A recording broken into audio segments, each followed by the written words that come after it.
अस्सलाम वालेकुम, good morning. Welcome back to channel. तो आज मैं जिस टॉपिक पे बात कर रही हूँ वो थोड़ा सेंसिटिव भी है एंड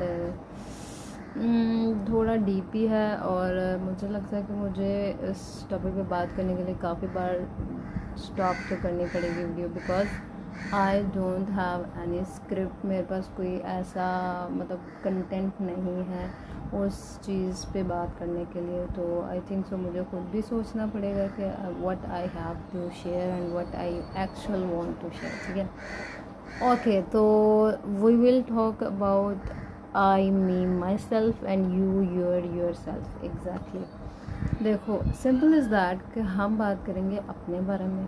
ठीक है, हम क्या चाहते हैं, हमें क्या पसंद है, हमें क्या खुशी देता है, और हमें क्या करना चाहिए, और हम क्या कर रहे हैं, और हम क्यों कर रहे हैं। ठीक है, so let's start. First of all, you have to think and you have to share कि एक्चुअल में कोई ऐसी चीज़, कोई ऐसा काम जो आपको खुशी देता हो। ठीक है, आपकी खुशी किस चीज़ में है। खुशी इज़ लाइक जब आप वो काम करो या वो चीज़ आपके पास हो तो आप दिल से खुश हो। जब इंसान दिल से खुश होता है ना, तो आपके फेस के एक्सप्रेशन और जो फेस की ब्यूटी और ग्लो होता है ना, वो अलग से दिखाई देती है। ठीक है, okay. You have to think and you have to share. Tell me कि आपको कोई ऐसी चीज़, वो कोई शख्स भी हो सकता है। वैसे मैं ये कहती हूँ कि किसी इंसान को, किसी दूसरे इंसान को अपनी खुशी का जो है वो ज़रिया नहीं बनाना चाहिए। But all human beings are not same. जैसे कहते हैं कि दुनिया में अभी तक क़यामत क्यों नहीं आई, बिकॉज इस दुनिया में बहुत सारे अच्छे लोग भी हैं। ठीक है, तो अच्छे लोग भी हैं। आई होप कि आपको बहुत अच्छे लोग मिलें। ओके, तो वो खुशी की वजह कोई इंसान हो सकता है, कोई चीज़ हो सकती है, कोई लाइक कुछ फेवरेट फूड हो सकता है, कोई पोइट्री हो सकती है, कोई इन्फ्लुएंसर हो सकता है, कोई टीवी चैनल, शो, ड्रामा, कुछ भी हो सकता है, और कोई लाइक स्किल्स जो आपको आती हैं, या कोई काम करना जो आपको पसंद है, ये सब हो सकता है। तो you have to comment this कि आपकी खुशी क्या है, आप क्या ऐसी चीज़ आपको मिलती है जब आप खुश हो जाते हो। ओके ओके, अब इसके बाद हम क्या करते हैं, हम सोचते हैं कि अगर मैं फ़लाँ काम कर दूं जो मैं करना नहीं चाहती या चाहता, बट वो काम करने से कोई तीसरा पर्सन जो आपसे डायरेक्टली इनडायरेक्टली किसी भी तरह से कनेक्टेड है, वो खुश हो जाएगा, तो आप वो काम करते हो। आपने वो काम एक दफ़ा किया, 2 दफ़ा किया, तीसरी दफ़ा किया, फिर आप जो है उसके आदी हो जाते हो, फिर वो आपकी रूटीन बन जाती है। फिर दैट डज़न्ट मैटर कि आप वो सब करते करते आप एक्चुअल में क्या करना चाहते थे, आप वो भूल जाते हो। ठीक है, मैं जस्ट ये कहना चाहती हूँ कि आप दूसरों को क्यों खुश करना चाह रहे हैं। सिंपल एक बात बताती हूँ। Okay, for example, you are a married person, you are female married. चलो मैं पहले लड़कियों की बात कर लेती हूँ। ठीक है, अब आप मैरिड हैं और आप जो है प्रोफेशनलिस्ट भी हैं, आप जॉब भी करती हैं, जो भी है, इंडिपेंडेंट भी हैं। फिर हमसे एक्सपेक्टेशंस क्या होती हैं फीमेल से, औरतों से, उसके घर में, मतलब ससुराल में जाके, कि you have to do this this this this and everything. यानी आप मैरिड हैं तो आपको जो है वो कुकिंग भी करनी है घर की, आपको घर की सफाई भी करनी है, आपको जो है वो सारे गेस्ट्स को भी हैंडल करना है, आपको सास ससुर को भी देखना है, आपको अपनी नंदों देवरों को भी देखना है। ठीक है, और आपको हर एक इंसान को खुश करना है जो उस घर में रहता है, बशर्त ये कि आप चाहे खुश हो उन सब को खुश करने में या नहीं, दैट डजंट मैटर। ओके फिर हम जो है कि हम इतने ज़्यादा टिपिकल हो जाती हैं फीमेल्स कि हम ये भूल जाती हैं कि भाई हमें भी किसी चीज़ से खुशी मिलती है। अगर हमें ये काम नहीं आता या फिर हम नहीं कर सकते या हमसे नहीं हो रहा तो हम ना नहीं कहते, हम बस लगे रहते हैं कि ये काम करने से मेरी सास खुश हो जाएगी, मेरा हस्बैंड खुश हो जाएगा, मेरे फैमिली मेम्बर्स खुश हो जाएंगे, या फिर मोहल्ले में कोई तीसरा इंसान आके आपकी सास के आगे आपकी तारीफ़ कर जाएगा कि भाई तुम्हारी बहू तो बहुत काम करती है, तुम्हारी बहू तो बहुत हसीन है, बहुत ही ज़्यादा वो क्या कहते हैं सुगड़ है। फिर आपको वो चीज़ें खुशी देने लग जाती हैं, हालांकि वो चीज़ें आपके लिए इम्पोर्टेंट नहीं है। ठीक है, ओके। मैं ये नहीं कह रही कि लाइक हमें वो सब करना नहीं है या करना नहीं चाहिए, because we are independent and we want equal rights. Equal rights कहीं नहीं मिलते हमें। मेल और फीमेल के कुछ अलग अलग राइट्स होते हैं, कुछ अलग अलग रिस्पॉन्सिबिलिटीज़ होती हैं, बट जो रिस्पॉन्सिबिलिटी आपकी नहीं है उसको भी आप अपनी रिस्पॉन्सिबिलिटी क्यों बना रहे हो? ओके, आप जो है कहीं जाना चाहते हो, ठीक है, but you have to ask first for to your husband, ठीक है, ओके, दैट्स ओके। वो रिलीजन में भी है, इस्लाम में भी है कि हमें अपने हस्बैंड से परमिशन लेनी है शादी के बाद, फिर ही हम घर से बाहर जा सकते हैं कहीं भी, कोई भी, जितनी भी स्वेयर कंडीशन क्यों ना हो, ऐसा ही है।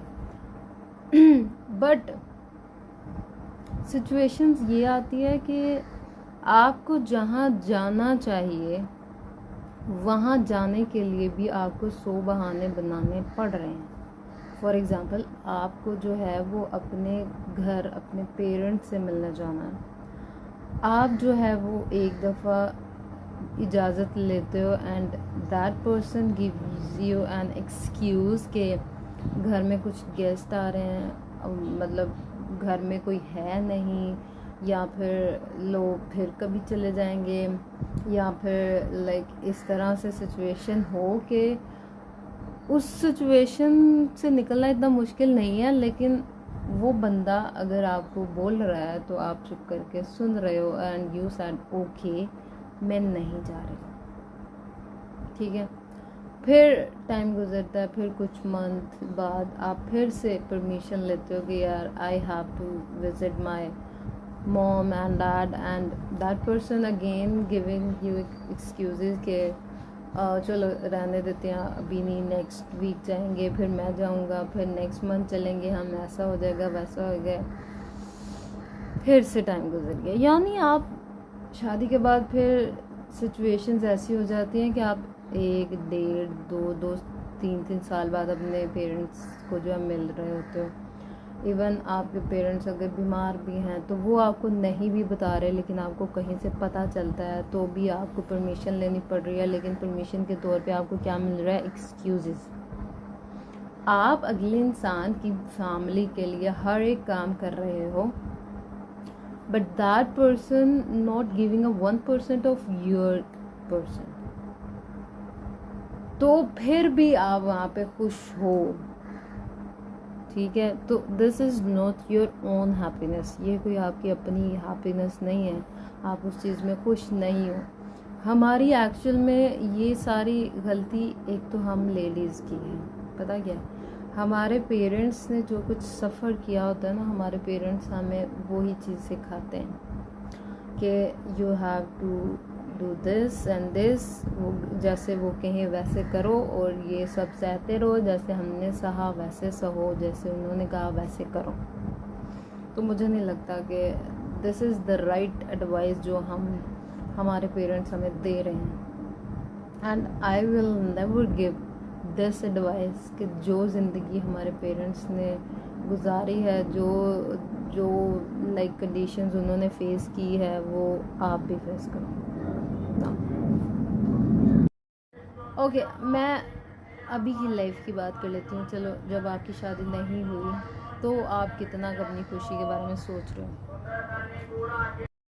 यू नो व्हाट, शादी से पहले भी आपकी लाइफ में अपनी खुशी बाद में होती है, दूसरों की खुशी पहले होती है। अब दूसरों की खुशी में जो है आपके पेरेंट्स आ जाते हैं, आपके चाचा ताया, आपकी फूफो खाला, आपके मामू मासियाँ, ये सब आ जाती हैं। ठीक है भाई, हमें अगर एक इंसान से नहीं मिलना तो वाई यू आर फोर्सिंग अस कि भाई तुम मिलो। हमें अपनी खाला से बात नहीं करनी, हमें अपनी फूफो से बात नहीं करनी, हमें अपने मामू को कॉल नहीं करनी, तो क्यों हमें फोर्स किया जाता है कि भाई अपने रिश्तेदारों से बात करो, कॉल करो, मिलो, उनके इवेंट पे जाओ, शादियों पे जाओ। क्यों?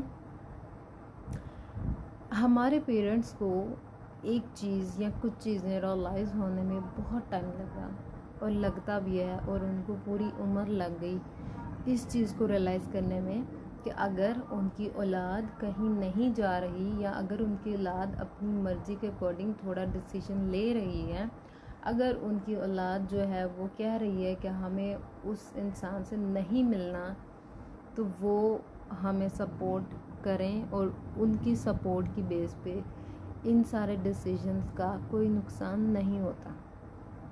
अगर हम किसी से नहीं मिलना चाह रहे तो इट्स ओके, इससे कोई बड़ी बात नहीं है।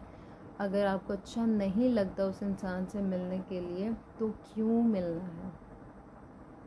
जब आपको कुछ अच्छा नहीं लग रहा तो उस चीज़ से इनकार कर दें, इट्स ओके। हाँ, ये है कि किसी चीज़ को डिनाई करना या इनकार करना उसका तरीका होता है थोड़ा। आप, हमारे पेरेंट्स जो हैं वो बूमर हैं, और उनको जो है वो थोड़ी चीज़ें समझानी पड़ती हैं, ठीक है, तो वो जो है वो समझ जाते हैं, बिकॉज़ उनको पूरी उम्र लगी है ये रियलाइज़ करने में कि एक टाइम में जब अगर उन्होंने अपने भाई, चचा, फूफो, अपने भाइयों और बहनों या किसी की ना सुनी होती, और उनकी ना सुनते और उनकी सुने बगैर अपने बच्चों के बारे में डिसीजंस लेते, तो वो ज़्यादा बेहतर होने थे। उनको रियलाइज़ करने में टाइम लगा है, ठीक है। तो इसलिए आप जो है वो जेन ज़ी जनरेशन हो, मिलेनियल को फिर भी कम टाइम लगता है इस चीज़ को समझने में कि हमारे पेरेंट्स क्या चाहते हैं और हमें उनको कैसे हैंडल करना है, बट जेन ज़ी को टाइम लगता है। तो जेन ज़ी के लिए ये है कि थोड़ा टाइम लो और समझो उनकी सिचुएशन, और जो तुम नहीं चाहते और जो तुम चाहते हो, फिर उनको उस वे से समझाओ कि उनको आसान अल्फाज में चीज़ें समझ आए। ओके ओके, तो लाइक उनको रियलाइज़ होने में बहुत टाइम लगा। बस मैं यहाँ पे कहूँगी कि आपकी खुशी किस चीज़ में है वो मैटर करता है। आप अपने लिए मैटर करते हो, फिर उसके बाद किसी और के लिए मैटर करोगे, ठीक है। मैं ये कह के थक गई हूँ कि यार अपने बारे में सोचो, अपने बारे में सोचो, अपने बारे में सोचो पहले, लेकिन नहीं, तुम लोगों को क्या सोचना है, अपनी पहले मोहब्बत के बारे में सोचना है, पहले प्रोफेशन के बारे में सोचना है, पहले कॉलेज लाइफ के बारे में सोचना है, पहले टीचर के बारे में सोचना है। ओह, हर तीसरे बंदे के बारे में आपको पहले सोचना है और अपने बारे में आपको लास्ट पे सोचना है। और जब तक आप लास्ट तक पहुंचते हो अपनी सोच तक, फिर से कोई ना कोई आपकी लाइफ में घुस जाता है और आपको फिर से उसकी सोचनी पड़ जाती है। वाई? तो सिंपल इज़ दैट कि आपकी खुशी किस चीज़ में है। अगर आपकी खुशी है कि आपको जो है वो कहीं जाना है, आपको कोई जॉब करनी है, आपको प्रोफेशन सेलेक्ट करना अपनी मर्ज़ी से, आपको अपनी मर्ज़ी की स्टडी करनी है, आपको अपनी मर्ज़ी से दोस्त बनाने हैं, आपको अपनी मर्ज़ी से लोगों से मिलना है, आपको अपनी मर्ज़ी से इवेंट्स में जाना है, आपको ये नहीं देखना कि तीसरा बंदा आके आपसे कनेक्टेड लोगों को आपके बारे में क्या बता रहा है। वो आपकी तारीफ़ कर रहा है या आपके बारे में बुरा कह रहा है या आपके बारे में अच्छा कह रहा है, ये चीज़ मैटर नहीं करनी चाहिए। मैटर करते हो तुम। यार, जब तुम अपने बारे में नई डिसीजंस ले सकते अपनी मर्ज़ी से, तो तुम किसी और के बारे में कुछ डिसीजंस नहीं ले सकोगे। ओके, अगर आपने कुछ सोचा था कहीं एक टाइम में कि भाई I want to be this and I want to get this, मुझे ये चाहिए और मैं ये चाहता हूँ, ये मैं करना चाहता हूँ, तो यार उस पर टिके रहो ना। देखो कहते हैं कि जब हम किसी चीज़ को दिल से चाहते हैं तो पूरी कायनात उसको हमसे मिलाने में लग जाती है। तो कायनात भी तब ही लगेगी उस चीज़ को आप तक पहुंचाने में जब आप उस पर टिके रहोगे। आप जब 10 दिन के बाद या 12 दिन के बाद कहोगे यार मुझे तो ये चीज़ मिली ही नहीं, मैं तो ये चाहता था वो तो मेरे तक आया ही नहीं, तो चलो छोड़ो कुछ और डिसाइड कर लेते हैं, तो ऐसे तो कायनात को भी कुछ समझ नहीं आएगी। ऐसे तो आप लोग कायनात को कंफ्यूज कर रहे हो। ठीक है, कायनात को भी थोड़ा टाइम लगता है आपकी सिचुएशन समझने में, आपके विशेस को समझने में, आप क्या चाहते हो और आपके लिए क्या बेहतर है और क्या बेहतरीन होगा, ये सारी चीज़ें समझने का उसको टाइम तो दो। फिर उसके बाद रिज़ल्ट का बारे में बात करो ना। हम 10 दिन एक चीज़ के बारे में दुआ मांगते हैं और 11वें दिन कहते हैं यार हमें तो मिली नहीं, तो छोड़ो, मुझे लगता है हमारे लिए बेहतर ही नहीं। आपको अगर ये चीज़ लग रही है ना कि वो आपके लिए बेहतर है, तो आप उसको इस तरह से मांगो कि वो बेहतर ना भी हो तो आपको बेहतरीन तरीके से मिल सके। दुआ आपकी हर चीज़, हर प्रॉब्लम, हर इशू को सॉल्व करता है। टाइम लगता है और लिटरली में कहते हैं कि जो दुआएं यहाँ कबूल नहीं होती उनका इतना ज़्यादा अजर है क़यामत के दिन कि हम जब वहाँ पे जाके हमारी जो दुआ कबूल नहीं हुई होगी, हमें जब उसका रिज़ल्ट मिलेगा तो हम यही काश कहेंगे कि काश मेरी कोई भी दुआ जो है वो दुनिया में कबूल हुई ही ना होती। तो इन सारी सिचुएशंस का ये है कि आपको अगर एक अच्छी ज़िंदगी गुजारनी है, अच्छी ज़िंदगी गुजारने में आपकी खुशी भी आती है। अच्छी ज़िंदगी डज़न्ट मैटर, डज़न्ट मीन कि आप जो है वो अपने दूसरों के बारे में सोचो कि भाई उसको क्या पसंद है खाने में, मैं आज वो बना लेती हूँ। उसने मुझे क्या कहा था, चलो मैं आज वो चीज़ ले जाता हूँ उसके लिए। उसने मुझे बोला था कि you have to wear this dress, इसमें तुम अच्छे लगोगे, तो चलो मैं ये पहन लेता हूँ। उसने मुझे कहा था कि भाई तुम्हें गुस्सा मत किया करो, तुम पे गुस्सा सूट नहीं करता, तो चलो मैं गुस्सा कंट्रोल कर लेता हूँ। या फिर मैं ये कुछ ज़्यादा बोल जाऊँगी, लेकिन आपको जो चीज़ पसंद है वो करो। कुछ भी आपको पसंद है, सिगरेट पीना तो पियो। किसी तीसरी बंदी की वजह से आप सिगरेट क्यों छोड़ रहे हो? फिर जब वो छोड़ के जाएगी फिर तुम लोग नशे पे लग जाओगे, तो इससे बेहतर है सिगरेट ही पीते रहो। आपको गुस्सा आता है, आपका दिल करता है गुस्से को कंट्रोल करना, तो करो। आपको लगता है कि आपका गुस्सा बुरा है तो ठीक है, फिर उस पर बात करो और उसको कंट्रोल करने की कोशिश करो। लेकिन कोई तीसरी आपको आके कह रही है कि भाई तुम गुस्सा बहुत करते हो, तुम पे गुस्सा अच्छा नहीं लगता, मत किया करो, तो क्यों छोड़ रहे हो? मत छोड़ो, किसी ने कहा? अरे अपनी मर्ज़ी से छोड़ो यार, जो भी छोड़ना है, जो कुछ भी आपको अपनी लाइफ में रखना है अपनी मर्ज़ी से रखो। जो कुछ भी आपको अपनी लाइफ से निकालना है उसको अपनी मर्ज़ी से निकालो, तीसरे बंदे को बीच में मत लाओ। आप अपनी लाइफ के बारे में डिसीजन नहीं ले सकते तो आप तीसरे के मशवरे से डिसीजन जो लोगे ना उसका बेड़ा गर्क होगा। जो बंदा तीसरा एडवाइस दे रहा होता है ना बेटा, वो कहीं ना कहीं अपने बारे में सोच रहा होता है, ठीक है ना। और तीसरे बंदे की एडवाइस पता कैसी होती है, जो अगर वो उस सिचुएशन से गुजरा ही नहीं है जिस सिचुएशन में आप हो, और उसकी पर्सनालिटी आपके जैसी है ही नहीं, तो फिर क्या ही वो आपको मशवरा देगा। समझ रहे हो ना? आप यूनिक हो, ठीक है, तो अगला इंसान यूनिक है, वो आपसे डिफरेंट है, आप उससे डिफरेंट हो। आपकी थिंकिंग उसकी थिंकिंग, आपकी पर्सनालिटी उसकी पर्सनालिटी, आपकी चॉइसेस उसकी चॉइसेस, आपका प्रोफेशन उसका प्रोफेशन, सब डिफरेंट है। आइडिया ज़रूर लो, लेकिन करो वो जो आपकी समझ में या आपके दिमाग को कंफर्ट दे। बस दिस इज़ द पॉइंट कि आपकी खुशी ज़रूरी है, आपका कंफर्ट जोन और आपका कंफर्टेबल सिचुएशन, आप जिसमें कंफर्टेबल हो वो ज़रूरी है, बस और कुछ नहीं ज़रूरी। समझ रहे हो?